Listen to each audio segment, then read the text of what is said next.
E aí, pessoal, vamos dar continuidade ao nosso estudo aí, Direito 107, Direito de Vizinhança. Nós vamos agora partir para as regrinhas dos direitos de vizinhança. A primeira regra que eu quero trabalhar com vocês é do uso anormal da propriedade. O que essa regra vem trazer para nós, pessoal? É o uso aí que a doutrina e a lei entende como sendo um uso nocivo da propriedade, né, de modo a perturbar a saúde, o sossego e até a segurança do próprio vizinho. Está no artigo 1277, parágrafo único. Por exemplo, um cachorro bravo, um cachorro que late muito, né, uma fumaça de alguma atividade que você desenvolve. Por exemplo, você vende fogos de artifício, você tem que fazer testes, algumas coisas absurdas assim. Esgoto aberto, uma árvore velha que pode cair e está oferecendo risco aí para a população vizinha. Então, são vários os tipos de exemplos, né, que nós poderemos dar em relação a isso.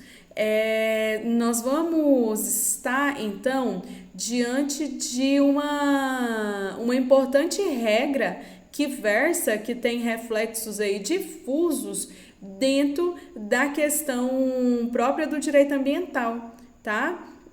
Porque vai regulamentar esse uso harmônico aí do espaço, do meio, né? Então, antes do direito ambiental existir, essa questão do direito de vizinhança tinha um impulso de normatividade que dizia respeito a questões ambientais, tá? O que nós podemos entender como sossego do vizinho? O que é perturbar o sossego do vizinho, né? O que seria o limite aí da tolerância? O que eu devo tolerar, né? Nós vamos ver que a norma, nesse sentido, ela é muito ampla e muito subjetiva. Depende sempre do caso concreto aí, do bom senso do juiz que vai analisar o caso, tá? Em algumas situações, esse considerado uso nocivo aí da propriedade, ele precisa ser tolerado até mesmo em razão do interesse público, tá?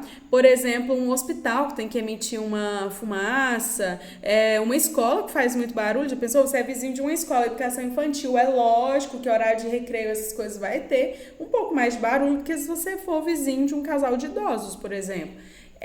Então, alguns inconvenientes terão que ser suportados aí pelos vizinhos em razão das atividades normais, né, para o bom andamento da vivência em sociedade, tá? Mas pode ser que mesmo assim eles tenham direito a uma indenização, conforme vocês podem fazer a leitura do artigo 1278 e 1279 aí do nosso Código Civil. Tranquilos? Agora nós vamos passar para a nossa segunda regrinha. Então, nós vimos a primeira, que é do uso anormal da propriedade, né? Agora nós vamos passar para a segunda regrinha, que é a regra sobre as árvores limítrofes. Então, regra das árvores limítrofes, as árvores que estão no limite da sua propriedade. Essas regras, elas vão ser aplicadas às árvores aí próximas ou no meio dos dois terrenos, tá? Então, que seja na divisa, podemos assim dizer, ou que seja próximo à divisa. Aquelas árvores ficam com as galhas sobre o muro, às vezes pega na sua cerca elétrica, sabe aquela situação? Essa árvore que está no meio dos terrenos, ela pertence aos dois vizinhos, de acordo com o artigo 1282. É o que se chama de condomínio forçado. Não é porque a árvore está nascendo no seu quintal, meu amigo. Se a galha pega de cá, ela me pertence. De maneira forçada, nós temos um condomínio dessa árvore. A árvore que está num terreno, né, pertence ao dono do terreno, de acordo com o artigo 79 e o 92, salvo engano, do Código Civil. Mas se os seus galhos passam para o outro terreno, o vizinho, ele poderá pegar os frutos que caírem, por exemplo, um pé de caju, né? É meu sonho ter um pé de caju aqui no vizinho. E aí passam umas galinhas pra cá, tem um cajuzinho ali, eu posso vou pegar um caju. Pertence ao vizinho, mas eu posso pegar esses frutos aí que caírem naturalmente, gente. Eu falei errado, falei que eu ia pegar, né? Não posso pegar não, tá? Desconsidere o que eu falei.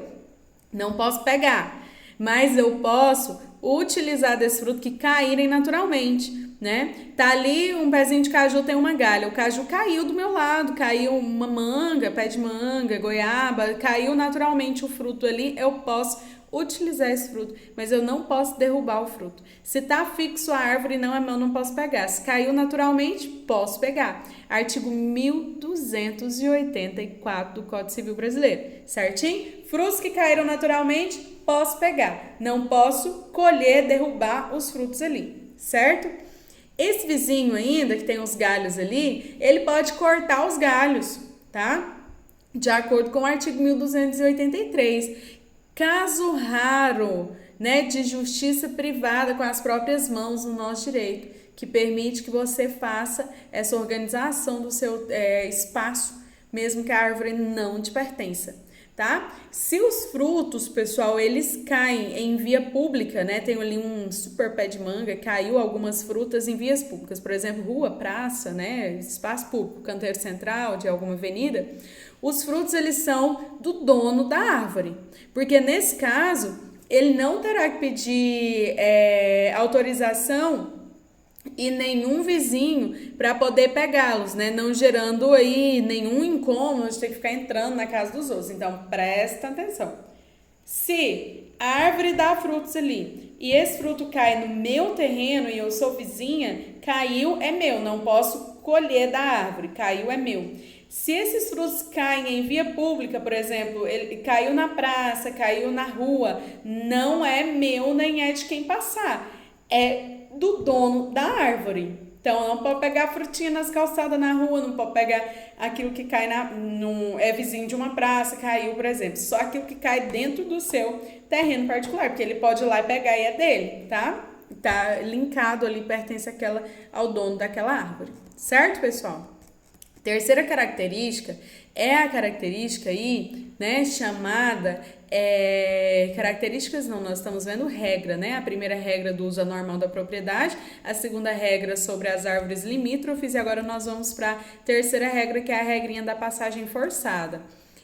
Por exemplo, um prédio, voltando aí, não sei se eu já falei para vocês, mas o prédio aí dentro do direito civil, ele significa não um prédio com torres, com vários apartamentos, mas significa um imóvel, seja ele rural, seja ele urbano, edificado ou não, tá? É um prédio rústico, um prédio rural, a casa de fazenda é um prédio.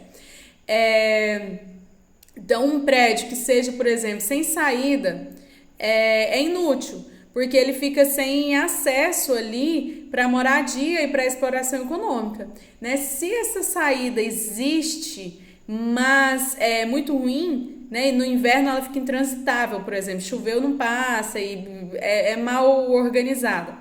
E ela também prejudica a exploração do prédio. Então, nessas condições específicas, o proprietário ele terá direito aí a pedir para passar pelo terreno do vizinho, tá? Pagando, logicamente, uma indenização. É um prédio que está... a saída que ele tem é para um terreno, para uma rua que não é asfaltada, que dá atoleiro no período da chuva, por exemplo, ele é sem saída. E aí do outro lado tem uma propriedade, uma casa, que tem um mega portão que sai lá pro outro lado, tem aquelas casas de um lado pro outro, no quarteirão, e aí o dono desse prédio, né, pode ser uma casa, falando prédio no sentido amplo do direito civil, ele vai pedir passagem aqui, tá? E aí isso vai ser passível de indenização, ok? É um ato lícito, com dano, porque apesar de ser lícito, causa um dano para a pessoa, né? Um incômodo, prejudica, tá? Lícito porque é autorizado pela lei, né? Mas causa dano, transtorno, incomoda a vida do vizinho, que em razão disso ele pode ser indenizado, tá? Então aí a terceira regra da passagem forçada. O conceito da passagem forçada, pessoal, é o seguinte,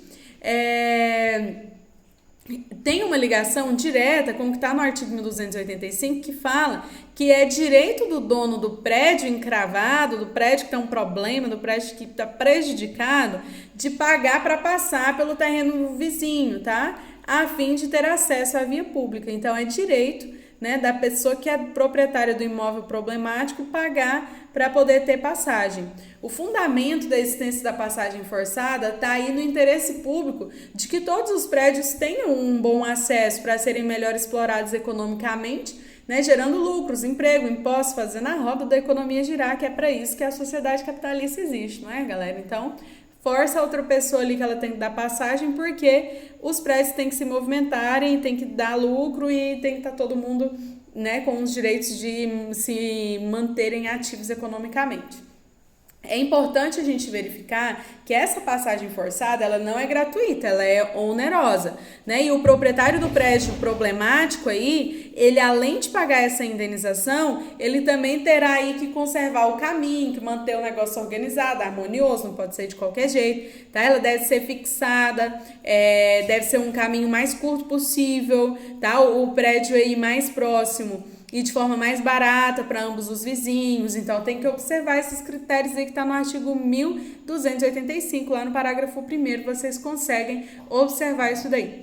Essa passagem forçada, ela é diferente da servidão predial, porque a servidão predial, ela decorre de um contrato, um acordo, né, seja do prédio prejudicado ou não. Enquanto que a passagem forçada, ela é imposta pela lei. Então, vocês já vão diferenciando aí. Servidão predial, acordo de vontade feito por meio de um contrato, né, que vai favorecer um prédio prejudicar o outro. Nós já vimos. A passagem forçada, ela decorre da lei. É o direito que o dono do prédio encravado tem de pagar para passar pelo prédio que tem uma melhor acessibilidade, com base no direito de todos terem livre circulação e exploração econômica da sua propriedade, tá? Então, essa passagem forçada, ela existe exclusivamente para prédios sem saída. Se o prédio tem saída, mas o proprietário ele quer apenas encurtar o caminho, por exemplo, quer ter um caminho melhor, um caminho mais tranquilo, um caminho mais amplo, né, pode-se dizer assim, não cabe impor a passagem forçada. Aí vai ter que celebrar um acordo de servidão predial de passagem e vai depender da vontade das partes aí de celebrarem esse acordo. A próxima regra que nós vamos ver é uma regrinha muito curiosa, né, que tem a ver aí com as encanações, as tubulações, né, como proceder em relação aos nossos vizinhos com as tubulações e as encanações quando nós precisamos passar pelo terreno do outro. Então, a quarta regra aí da passagem de cabos e tubulações. Né? Trata-se aí, gente, de uma obrigação de que você tem que tolerar que o seu vizinho, ele tem o direito ali de ser beneficiado com a passagem de cabos e de tubulações subterrâneas pelo seu terreno. Eu moro, por exemplo, em um terreno que é atrás do seu, preciso passar aqui o quê? Um esgoto, serviço de água, né? Saneágua e tal, preciso puxar, moro em fazenda, por exemplo, se eu sou a fazenda seguinte, eu tenho que passar meus cabos de energia aqui, fazer todo um trajeto de ligação de energia elétrica, então é um direito.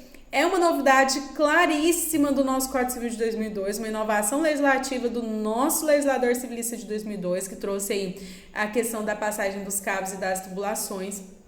É muito importante, né, tendo em vista aí que o nosso avanço tecnológico e a existência, por exemplo, de cabos de internet, energia, gás encanado, TV a cabo, né, e várias outras coisas que nós podemos visualizar inspiração para isso no artigo 1286.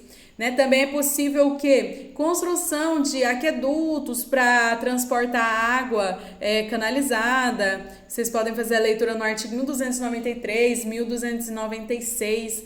Né? Assemelha aí, gente, isso a uma desapropriação privada, né? Porque é preciso sim pagar indenização para poder ter essa possibilidade de passar cabos e tubulações. Quando é algo que é público, gente, por exemplo, saneamento, rede de esgoto, essas coisas assim, vai ser entre a administração pública e o dono do imóvel, tá? Isso daqui nós estamos falando de coisas que eu tenho interesse. Eu quero colocar uma internet lá na fazenda, tô fazendo esse procedimento agora, esses dias. E a fazenda do meu pai, a sede, fica ao lado de um morro, então a gente tem uma dificuldade de sinal. Eu vou ter que montar toda uma estrutura lá em cima desse morro para poder colocar uma antena, e eu vou ter que passar, né, em relação a... Vai ter uma implicação com a fazenda vizinha. Eu estou em fase de negociação porque o proprietário também tem interesse na internet, então talvez a gente coloque um ponto só, mas é algo que eu vou incomodar. Eu vou precisar disso aqui da passagem de cabo e tubulação que o nosso legislador civilista inovou lá em 2002. Então isso tem muita aplicabilidade prática, certo? Nossa quinta regra, ela é sobre a questão das águas, né? Então, voltando aí para a implicação da questão dos direitos reais, do direito de propriedade e do nosso direito ambiental. Nós vamos continuar sobre a questão da regra aí de vizinhança sobre as águas no nosso próximo vídeo. Tá bom, pessoal? Um beijo, bons estudos e vamos dar sequência aí assistindo nossas videoaulas.